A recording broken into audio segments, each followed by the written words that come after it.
లోక్సభ ఎన్నికల్లో సొంతంగా సాధారణ మెజార్టీకి దూరంగా నిలిచిపోయిన బీజేపీ దిద్దుబాటు చర్యలోకి దిగినట్లే కనిపిస్తోంది.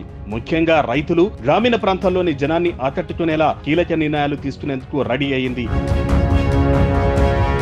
ఆప్కీ బార్ 370 పార్ అని నినదించిన బీజేపీ అనూహ్యంగా 200 సీట్ల దగ్గరే ఆగిపోయింది. మిత్రపక్షాల మద్దతు లేనిదే అధికారంలో ఉండలేని పరిస్థితిలో ఉండిపోయింది. దీంతో భవిష్యత్తులో ఇలాంటి సమస్య రాకుండా ఇప్పటి నుంచే దిద్దుబాటు చర్యలు దిగుతోంది మోడీ సర్కార్.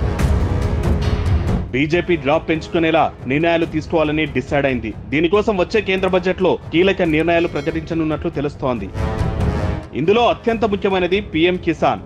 ఇప్పటి వరకు పీఎం కిసాన్ కింద ఏడాదికి 3 విడతలుగా ఒక్కో రైతుకు 6,000 రూపాయలు అందిస్తున్నారు. ఇటీవలే 17వ విడత పీఎం కిసాన్ నిధుల్ని విడుదల చేశారు మోడీ.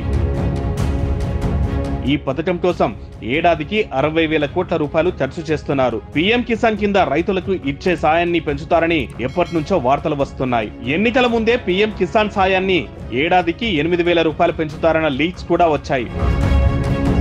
కానీ ఆ దిశగా నిర్ణయం అయితే తీసుకోలేదు మోడీ. ప్రస్తుతం ఈ దిశగా ఆలోచిస్తున్నట్లు సమాచారం. వచ్చే బడ్జెట్ లో ఈ గుడ్ న్యూస్ ప్రకటిస్తారని తెలుస్తోంది. ఇక నుంచి ఏడాదికి ఒక్కో రైతుకు 8,000 రూపాయలు ఇవ్వనున్నారట. దీనివల్ల ప్రభుత్వంపై మరో 20,000 కోట్ల రూపాయల భారం పడనుంది. ఈ ఆర్థిక సంవత్సరం ఇప్పటికే 2 విడతల్లో 4,000 రూపాయలు ఆర్థిక సాయం అందించారు. వచ్చే విడత ఈ ఏడాది డిసెంబర్లో రిలీజ్ చేసే అవకాశం కనిపిస్తోంది. ఈ నేపథ్యంలో అప్పుడు ఒక్కో రైతుకు 4,000 అందుకునే ఛాన్స్ ఉంది. దీంతో పాటు ఉపాధి హామీ చెల్లింపులు పెంచడం, మహిళా రైతులకు ఆర్థిక సాయం అందించే పథకాలను కూడా ఈ బడ్జెట్ లో ప్రవేశపెట్టే అవకాశం ఉందట. ఇండియా కూటమి ఇచ్చిన హామీల వల్ల నార్త్ లో మహిళల ఓట్లు బీజేపీకి పడలేదని పార్టీ వర్గాలు భావిస్తున్నాయి.